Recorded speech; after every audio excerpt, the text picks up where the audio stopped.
কিভাবে ঘুগনি করি সেটা আপনাদের সঙ্গে শেয়ার করছি। তার আগে আমি কটা আমন্ড ভিজিয়ে রাখছি, সারা রাত ভিজিয়ে রাখবো। এই জন্য এটা জল দিয়ে তারপর আমি ঘুগনি কীভাবে করি আপনাদেরকে দেখাচ্ছি। এটা ভালো করে ধুয়ে জল দিয়ে সারা রাত রেখে দেবো, সকালবেলা এটা খেলে খুব ভালো। আমি ঘুগনি করার জন্য এই কড়ায় তেল দিয়ে দিয়েছি। তেলটা একটু গরম হোক।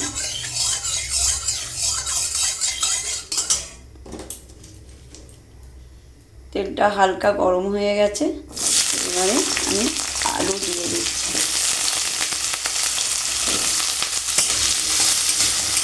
আলু কেটে রেখেছিলাম, একটু হালকা ভেজে নিচ্ছি।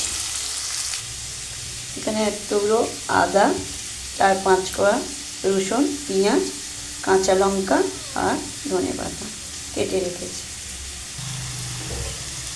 আলুটা হালকা হালকা ভাজা হয়ে গেছে। আমি খুব সহজ পদ্ধতিতে, যারা নতুন তারা কিন্তু অবশ্যই করতে পারবে। আমার থেকে যারা ছোট ছোট তারা তো ভালো পারবে না, আমার থেকে যারা বড় তাদের থেকে আমি তো শিখবই, কিন্তু যারা ছোট তারা ভালো পারে না, তো তাদের এই সহজ পদ্ধতিতে আমার মতো স্টেপ বাই স্টেপ করবে, খুব ভালো খেতে হবে। বেশি মশলা দিয়ে কোনো রিচ করার দরকার নেই, হালকা করে ঘুগনিতে একটু পেঁয়াজ, আদা, রসুন একটু দিলে খুব ভালো হয়। আমি এখানে 2টো কাঁচা লঙ্কা দিয়েছি, আপনার এই পরিমাণ মতো ঝাল দিয়ে দেবেন। এবারে রসুন দিচ্ছি,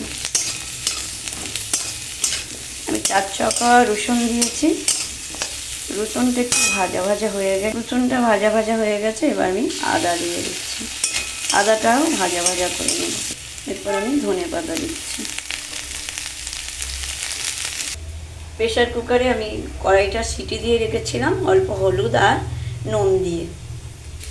এবার গ্যাসটাকে সিমে রেখে নুন, হলুদ, লঙ্কা পরিমাণ মতো আমি দিয়ে দিচ্ছি। এইভাবে করবে যারা নতুন বা আমার থেকে যারা ছোট ছোট, এই পদ্ধতিতে করলে সুন্দর টেস্ট আসবে। আমি নুন, চিনি, হলুদ, লঙ্কা টেস্টগুলো দিয়েছি, কারণ প্রথমেই 2টো কাঁচা লঙ্কা দিয়েছিলাম। আর আমি এই কিচেনে সসটা একটু দিচ্ছি, আজকে আমি টমেটো দিচ্ছি না। আমার টমেটো ঘরে ছিল না, সেই জন্য আমি সস দিয়ে করছি। আপনাদের কাছে টমেটো থাকলে টমেটো দিবে। আমি 2 চামচ সস দিয়ে দিলাম। এরপর আমি সেদ্ধ করা কড়াইটা দিয়ে দিচ্ছি। তখন ফুটে উঠেছে, এবার কড়াইটা দিয়ে দিচ্ছি।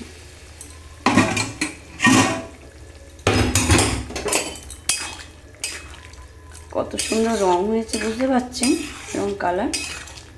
বন্ধুরা, আমার এই রেসিপিটা ভালো লাগলে আপনারা একটা লাইক করবেন, শেয়ার করবেন বেশি বেশি করে, এবং নতুন বন্ধু হয়ে থাকলে চ্যানেলটিকে সাবস্ক্রাইব করতে ভুলবেন না।